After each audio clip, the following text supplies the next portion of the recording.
Aadmi Party, and looking at the results, especially with specific individual candidates, the key faces of the Aam Aadmi Party, it appears that there's going to be a lot of churning within the Aam Aadmi Party if your top leadership is out. I totally disagree with what Mr. Deshmukh was saying, because there has been enough analysis, the performance of the stock markets, and even the former CA Kaushik Basu have pointed out how this 12 lakh thing is just another jumla, and how people who are investing in stock markets have capital gains will not benefit from this deduction, and this is more for salaried who don't do anything else. No, the reason why Kejriwal is not doing well this time is like in 2020. There was this RSS man Deepak Madan. He had put up a poster at DND flyover, and which said that let's support Kejriwal. So Kejriwal had been getting, by playing his soft Hindutva, he had been getting RSS support. So people were like, okay, Modi for Lok Sabha and Kejriwal for assembly elections. These were basically BJP supporters who used to vote like this. Now, this time what has happened is they are not voting for Kejriwal. They are voting for BJP instead, and that's why you see what's happening to Aam Aadmi Party. They are doing badly because their card of soft Hindutva has failed, and they had become a part of this Congress Mukt Bharat indirectly. And now that they had joined India Alliance, these people who used to vote for them are no longer voting for them. And besides, as other people might say, I mean, that the Muslims were angry with what he's not speaking up in what happened at Shaheen Bagh, etc. So that is one of the major reasons, his loss of voters from the Sangh Parivar. They have gone back to BJP at assembly level, and that's why BJP is doing well. Middle class, if you see, middle class has not gained much.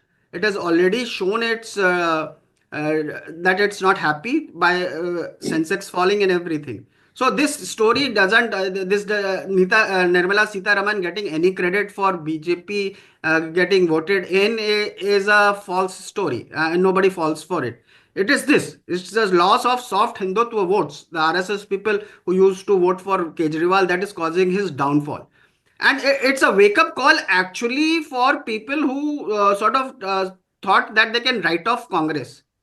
Because as Sharad Pawar once said that in any strong opposition, you need to have Congress. So you cannot have a case where you suddenly say, oh, I don't need Congress now, Kejriwal, and you start trying to push them into a corner. Because Congress, as the Congress spokesperson was saying earlier, it is not here to give up its position to Aam Aadmi Party. That will always be there. And in fact, when the India Alliance was formed, at that time itself, Venugopal had said that initially this is just for the Lok Sabha election. And I think the thinking at that time was that an enemy of an enemy is a friend.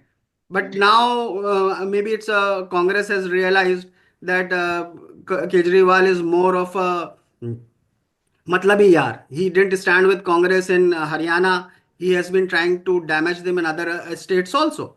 So they have parted ways, and now you have to accept that there is a life beyond India Alliance. There will be parties. They are still together in Maharashtra.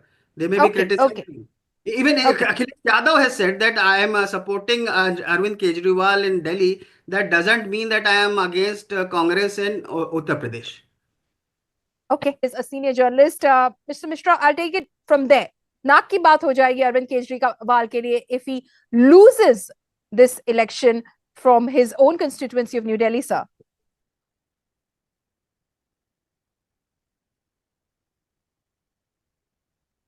Means that the charges of Sheesh Mahal and liquor policy and all the corruption have stuck. And in fact, he had sort of lost it in Lok Sabha elections itself. Because if you remember, in the Lok Sabha elections, he had said that if you want me out of the jail, give all the 7 Delhi seats to Aam Aadmi Party and Congress at that time. They were fighting in an alliance. But they got 0 seats. So that was the first sign that people of Delhi are unhappy with what Kejriwal has been doing. his politics of confrontation, his politics of trying to blame everything and anything on center did not work out. And in fact, it's good for India. I mean, if you see, whether it be the Lok Sabha elections or now these assembly elections, people are voting for change if they are unhappy with the government that is not giving them basic facilities. That is a very good thing for India in general. Narendra Mhm. Modi was reduced to 240 seats, and his politics of polarization, Hindu khatre mein hai, etc., did not work there.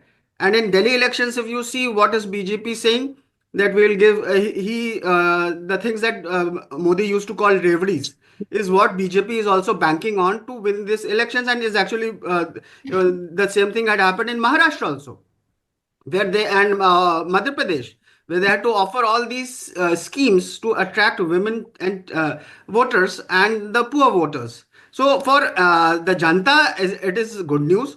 But again, the problem that Delhi will face is that in MCD you have Aam Aadmi Party, and Aam Aadmi Party is fighting for its existence now. If Kejriwal loses, it becomes even worse. They will this confrontation will increase in MCD. And one of the reasons that BJP had lost MCD was because it could not deliver despite being Mm. in power in MCD for 15 years. Okay. So if that is going to it is good for democracy. Change is always good for democracy when the non-performing governments are voted out. Okay. Good for democracy.